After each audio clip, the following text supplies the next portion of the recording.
Halo Malaysia, terima kasih kerana sudah menonton video ini. Sebelum kita bermula, sila pertimbangkan untuk tekan butang subscribe, like dan share. Berita perkembangan politik semasa dalam negara, perkembangan negara dan semuanya ada di dalam channel ini. Terima kasih kerana sudah menonton. Hai halo Malaysia, selamat malam tuan-tuan dan puan-puan. Terima kasih kerana masih terus setia berada di dalam channel Elvino WSTV. Jangan lupa untuk tekan butang subscribe, bantu admin untuk kembangkan lagi channel ini. Baiklah tuan-tuan dan puan-puan, sudah pun mencapai 100 hari kerajaan perpaduan yang diketuai oleh Anwar Ibrahim sebagai Perdana Menteri. Sudah banyak berita-berita penangkapan-penangkapan, jerung-jerung pengamal-pengamal rasuah yang sudah pun ditangkap oleh SPRM maupun yang direman oleh SPRM. Tetapi, tuan-tuan dan puan-puan, berita yang admin ingin kongsikan untuk hari ini adalah dipetik daripada Harian Metro. Penyelewengan sukuk RM596 juta ringgit dibongkar. Ini adalah satu berita yang amat mengejutkan kepada seluruh rakyat Malaysia dan mengejutkan kepada seluruh pengamal-pengamal rasuah yang ada di dalam negara kita ini. 4 individu ditahan susulan kes penyelewengan dalam perjanjian sukuk bernilai RM596 juta ringgit bagi melaksanakan projek berkaitan pendaftaran, pengambilan dan penyimpanan biometrik pekerja asing di sebuah kementerian. Kesemua lelaki yang berusia antara 40 hingga 55 tahun itu ditahan lewat petang semalam di Ibu Pejabat Suruhanjaya Pencegahan Rasuah Malaysia SPRM di Putrajaya. 3 daripada mereka direman selama 3 hari bermula hari ini sehingga 17 Mac selepas Magistrate Irza Zulaika Rona Rohanuddin membenarkan permohonan reman oleh pihak SPRM. Sementara seorang lagi suspek dilepaskan dengan jaminan SPRM.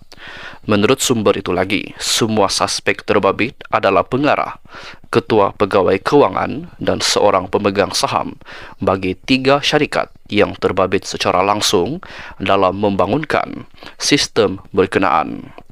Sukuk itu diuruskan oleh sebuah bank tempatan bagi membiayai projek berkaitan dan semua perbelanjaan dan hasil projek berkenaan perlu dimasukkan ke dalam satu akaun khas yang sudah ditetapkan.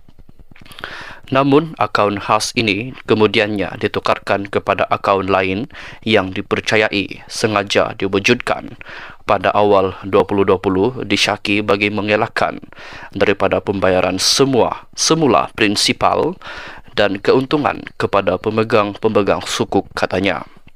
Difahamkan perjanjian konsesi antara kerajaan dan syarikat yang dilantik sudah dimeterai pada Julai 2011 dengan tempoh selama 12 tahun, manakala sukuk itu dijangka mencapai tempoh matang pada Mei 2023. Tindakan membenarkan syarikat terbabit untuk mewujudkan satu akaun lain akan menyebabkan kerugian jutaan ringgit terhadap pemegang-pemegang sukuk.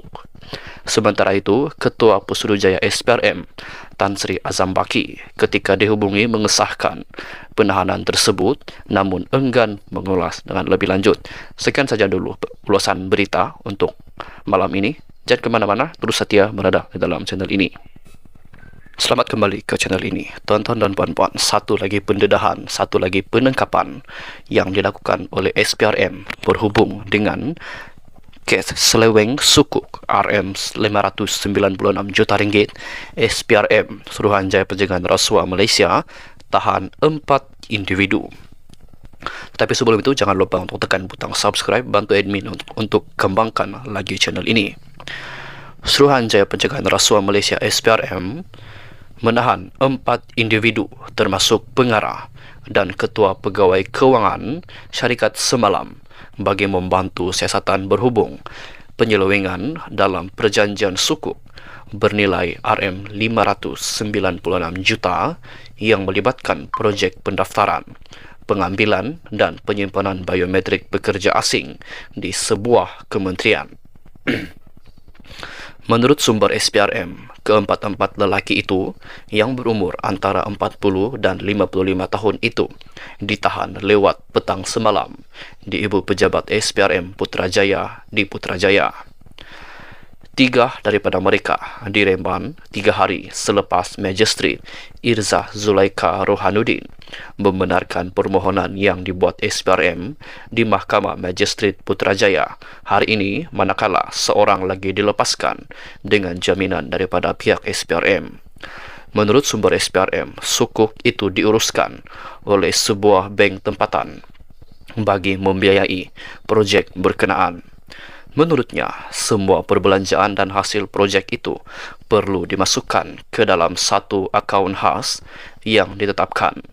Namun, akaun khas itu kemudiannya ditukar kepada akaun lain yang dipercayai sengaja diwujudkan pada awal tahun 2022 disyaki bagi mengelakkan daripada pembayaran semula prinsipal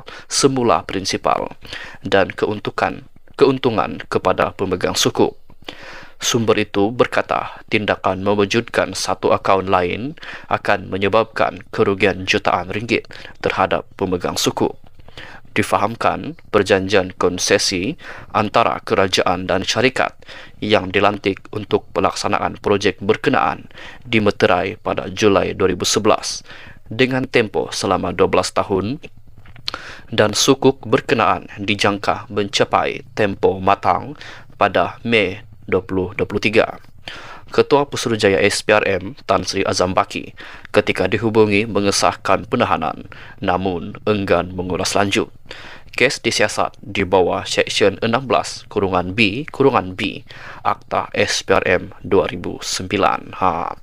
Ini adalah satu lagi berita yang amat menggembirakan seluruh rakyat Malaysia, di mana semua pengamal rasuah ataupun yang sekarang ini lebih dikenali sebagai jerung rasuah. Tuan-tuan dan puan-puan, apakah pendapat anda dengan berita yang baru saya kongsikan sebentar tadi? Sila tinggalkan komen anda di ruangan komen di bawah. Itu saja perkongsian berita untuk hari ini. Jumpa lagi di video yang seterusnya. Sebelum itu, jangan lupa untuk tekan butang subscribe. Bantu admin untuk kembangkan channel ini. Terima kasih. Kita jumpa lagi di video yang seterusnya. Bye-bye. Terima kasih kerana sudah menonton.